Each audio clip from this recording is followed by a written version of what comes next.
बिस्मिल्लाहिर्रहमानिर्रहीम अस्सलाम वालेकुम नाज़रीन, मैं हूं आपका मेज़बान दानिश अंसारी और आप देख रहे हैं मेरा YouTube channel Danish Ansari official. नाज़रीन, आज हम बात करेंगे मलिक महबूब साहब से। आप सबके फेवरेट हैं, मशहूर एस्ट्रोलॉजर हैं। डोनाल्ड ट्रंप ने एक बड़ा अहम बयान दिया है। उन्होंने कहा है कि हमने ईरान में रजीम चेंज कर दी है और अब जो नई रजीम आई है वो मस्बत है, हमसे बातचीत करना चाहती है, मुआहदे पे इतफाक करना चाहती है, तो ये अच्छी चलेगी। सर, ये रजीम चेंज का जो फर्स्ट टाइम जिक्र था पाकिस्तान में, वो इमरान खान साहब ने किया था। इमरान खान साहब ने कहा था कि हमारी रजीम चेंज की गई है और शहबाज शरीफ साहब को जबरदस्ती कुर्सी पे बैठाया गया है।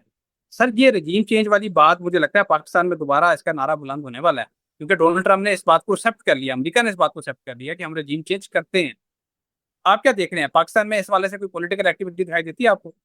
पाकिस्तान में तो बहुत एक्टिविटी स्टार्ट हो जानी चाहिए। मुझे ऐसा लगता है कि वहाँ पे जो है ढाबा, वो जो बोलते हैं ना, अल्लाह पोल करके बोलते हैं, तो लोग जो है वो आपको सड़कों पे नजर आने चाहिए। नहीं तो एक आधे दिन में डेफिनेटली ये चीजें बहुत एक्टिवेट होती हुई आपको नजर आएंगी। और पाकिस्तान में पॉलिटिकल जो एक मैंने बताया अलाइनमेंट, वो बिल्कुल डिफरेंट होगा आफ्टर 2 मंथ्स।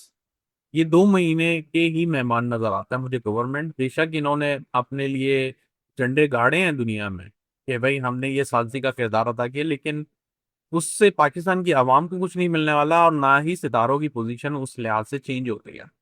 तो इन्होंने नो डाउट जो भी काम किए हैं, अब जो रिजल्ट नजर आ रहे हैं वो यही है कि ये इनका टाइम ओवर हो चुका हुआ है।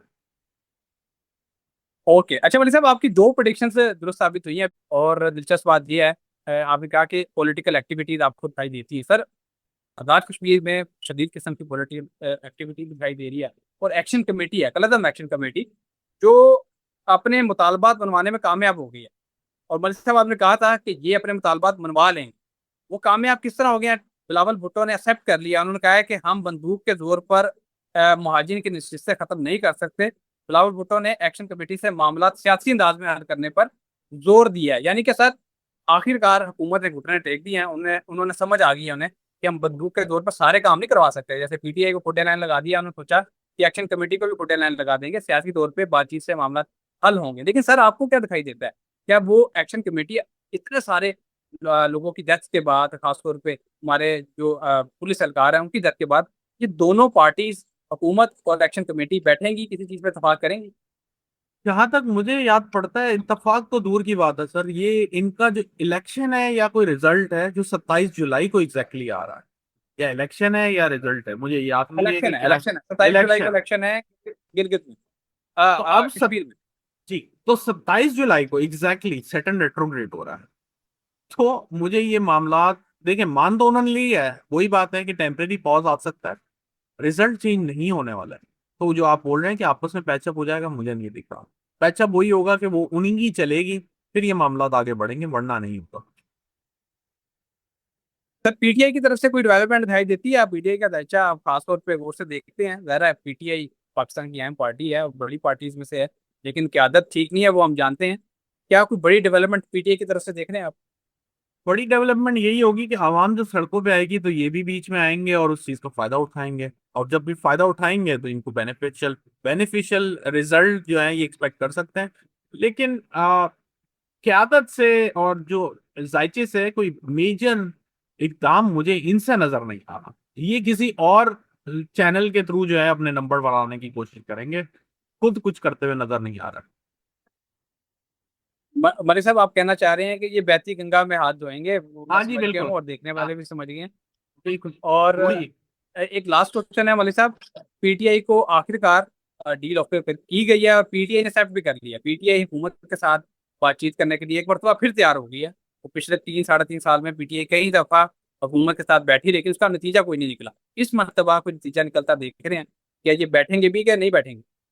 देखिए, इस दफा नतीजे नजर आ रहे हैं, लेकिन मैं आपको फिर से बता रहा हूँ कि आप इनसे उम्मीद ना लगाएं। शायद कोई और जो है इनको थोड़ी सी रिलैक्सेशन दे रहा है, जिसकी वजह से ये मामला आगे बढ़ते हुए नजर आ रहा है। नतीजा इनकी साइड से या इनकी तरफ से कोई पॉजिटिव मूवमेंट नजर नहीं आती। सीधी सी बात है। एक चीज की क्लैरिटी चाहता हूँ कि जब भी यूक्रेन की तरफ से अटैक किया जाता है या मॉस्को पे, या मॉस्को की तरफ से अटैक किया जाता है यूक्रेन पे, तो हमने चीज देखी है कि उसका जवाब भी लाजमन आता है। क्या अब रशिया की तरफ से किसी बड़े हमले को हम एक्सपेक्ट कर सकते हैं? क्योंकि कई दफाई तजज़ियाकार कह रहे हैं कि रशिया चुप नहीं बैठेगा, क्योंकि इनका आपस में मुआहदा तकरीबन तय पा गया था। ये लोग भी आपस में सुलह की कोशिश कर रहे थे, लेकिन यूक्रेन ने अनएक्सपेक्टेडली ये अटैक किया है, सरप्राइजिंग अटैक किया है और इतने बड़े पैमाने पर ये अटैक किया है। तो रशिया इसका जवाब जरूर देगा। आप क्या देख रहे हैं? क्या रशिया कोई अनएक्सपेक्टेड कोई बड़ा जवाब देगा, बहुत बड़े पैमाने पर जवाब देगा, कोई बड़ा रकबा कब्जे में ले लेगा, या फिर हल्का फुल्का जिस तरह का भी ये अटैक हुआ है, हल्का फुल्का तो नहीं कह सकते, भारी अटैक ही था, इसी लेवल का जवाब देगा? असल में दानिश साहब हमारे पास जो है क्लियर न्यूज नहीं आ रही रशिया यूक्रेन, और मुझे नहीं पता, मैं तो बहुत ज्यादा इन टच नहीं होता न्यूज से, लेकिन मुझे ऐसा लगता है कि न्यूज जो है बहुत क्लियर नहीं आती अनटिल अनलेस बहुत मेजर कोई डेविस्टेटिंग सिचुएशन ना बन जाए वहां पर। तो अभी जो लग रहा है मुझे सितारों की रोशनी में फिलहाल कोई मेजर नहीं नजर आता। मैं आपको फिर से बता रहा हूँ, कोई मेजर नजर नहीं आता। वो रिटेलिएट जरूर करेंगे, लेकिन फिलहाल सिचुएशन अंडर कंट्रोल है सिर्फ 2 महीने के लिए, और 2 महीने गुजरते पता भी नहीं चलेगा। जैसे ही सैटर्न रेट्रोग्रेड होगा 27 जुलाई को, चीजों में फिर एक तरफ से आपको नई चेंजेस नजर आना शुरू हो जाएंगे, और ये अच्छी चेंजेस रहेंगी।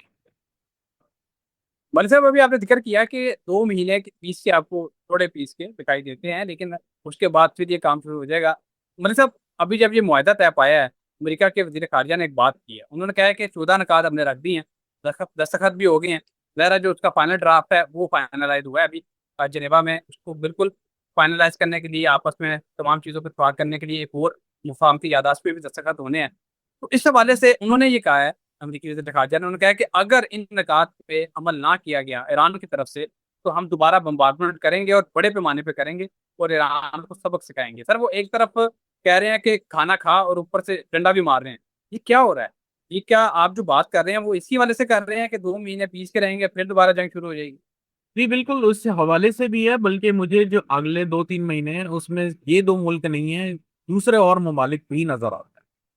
मैं इसलिए आपको बता रहा हूँ ये 2 मुल्क नहीं है, इसके अलावा भी और ममालिक हैं। जैसे मैंने बहुत दफा जिक्र किया ग्रीनलैंड का मसला, ये आपको अक्टूबर नवंबर में फिर जो है एकदम से हाईलाइटेड होता हुआ नजर आएगा। फिर आपका तुर्किया का है, फिर इसराइल का है। तो मतलब दुनिया अभी सेटल नहीं है, इसमें टाइम लगेगा। और ये अगर मुआयदा हो जाता है तो इसको आप फाइनल नहीं समझिएगा, मैं फिर से आपको बता रहा हूँ। पहले तो मुझे नहीं दिख रहा ये मुआयदा, मैं आपको अभी भी यही बोलूंगा, मैं अपनी अल्फाज चेंज नहीं करूंगा कि मुआयदा हो रहा है तो मैं बोलूँ हाँ हो रहा है, नहीं हो रहा तो बोलूँ नहीं हो रहा। मुझे नहीं दिखता अभी ये मुआयदा हो। फॉर इंस्टेंस अगर मैं उसको सही रीड नहीं कर पा रहा हूं, तो अगर मुआहदा हो भी गया तब भी इस पे इम्प्लीमेंट नहीं होगा। इन शॉर्ट समराइज ये है कि इसका कोई फायदा नहीं है। ये जो एक टेम्परेरी पीस है, शायद ये उसके लिए मुआहदा थोड़ा कह सकते हैं कि बेनिफिशियल हो, लेकिन इसके अलावा और कुछ भी नहीं है। मलिक साहब, जहाँ तक मेरी मालूमात है, मुआहदा तो तकरीबन 90% हो चुका है। कुछ फॉर्मेलिटीज हैं वो उसको पूरा करना चाह रहे हैं और उस पर अमल दरामद भी शुरू हो गया है।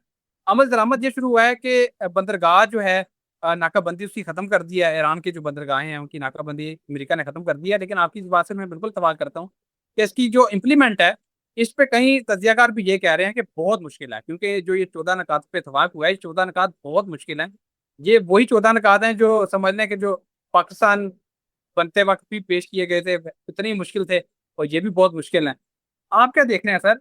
ये जो बंदरगाहें खुल रही हैं, क्या तेल की प्राइसेस नीचे आएंगी या फिर दोबारा ऊपर चली जाएंगी? अभी तो कुछ कम हुई हैं, स्टेबल जी रहेंगी? बिल्कुल, मुझे नहीं लगता ये नीचे आएंगे। जो हम देख रहे हैं ये शायद टेम्परेरी रिट्रेसमेंट है, शायद $70 बैरल भी आ जाए, बहुत बड़ी बात होगी। उसके बाद ये फिर ऊपर निकल जाएगी। कुछ ना कुछ दुनिया में चलता रहेगा, ये मैं आपको बता दूं, दुनिया सुकून से नहीं बैठने वाली। कुछ ना कुछ ऐसे मामलात होंगे कि ये ऊपर से ऊपर ही जाएंगे। अगर तेल की प्राइसेस इतनी नीचे आ गई है, मैंने मान लिया, तो दुनिया में इफेक्ट क्यों नहीं आ रहा? नहीं आ रहा, मेरे ख्याल से तो ऐसे ही, प्राइसेस वहीं की वहीं खड़ी हुई है, दस बिल्कुल। बीस सेंट्स नीचे वही आए वही हैं सर। यहाँ पे। तो प्राइस तो नीचे नहीं आ रही, ये सिर्फ टेम्परेरी रिट्रेसमेंट है जो कि वापस ऊपर जाने वाला है, फिर से आपको नजर आएगा। मलिक साहब, एक स्पेशल क्वेश्चन होता है जो हम अपने प्रोग्राम में लाजमी शामिल करते हैं, और वो है स्टॉक मार्केट के हवाले से, गोल्ड और सिल्वर की प्राइस के हवाले से। जो लोग इन्वेस्टमेंट करना चाह रहे हैं, कई, क्योंकि कई लोग बड़े पुरजोश हैं, पूरे उम्मीद हैं कि अब क्योंकि जंग के बादल छटे हैं ईरान और अमेरिका के दरमियान, तो अब स्टॉक मार्केट अच्छा परफॉर्म करेंगी। लेकिन आप क्या देखते हैं? ज़ाहिर फल्कियाती असरात भी बताते हैं, फाइनेंशियल एस्ट्रोलॉजी भी एक होती है, उस हवाले से जरा गाइड करें। अगर उसको देखे तो 1 महीना जैसे मैंने कहा है बेहतर नजर आता है स्टॉक में, लेकिन मैं बिल्कुल भी कॉन्फिडेंट नहीं हूँ स्टॉक मार्केट को लेकर। मैं अभी भी आपको यही बोल रहा हूँ, ये कॉन्फिडेंस जो है मैं अगर बताऊं तो फिर समझ में भी आता है, लेकिन मैं कॉन्फिडेंट नहीं। ये सब जो है एक फेक मूवमेंट नजर आ रही है, या यूं समझिए एक हाइप क्रिएट की जा रही है ताकि लोगों को ट्रैप किया जाए ज्यादा से ज्यादा। जहां तक सोने चांदी का है, ये अच्छे बाइंग पॉइंट में आएगा, वो भी जुलाई के एंड में, तब आप उसके अंदर इन्वेस्ट करें। बहुत शुक्रिया मलिक साहब, आपने अपने कीमती वक्त में से कुछ वक्त निकाला। नाज़रीन आपका भी शुक्रिया। कमेंट्स करते हैं, सवालात पूछते हैं, आपके सवालात हम प्रोग्राम में भी ऐड करते हैं इंशाल्लाह। नेक्स्ट प्रोग्राम में ऐसी दिलचस्प टॉपिक के साथ दोबारा पेश होंगे। अगली मीटिंग तक के लिए मुझे और मलिक महबूब साहब को इजाज़त दीजिए। अल्लाह हाफ़िज़।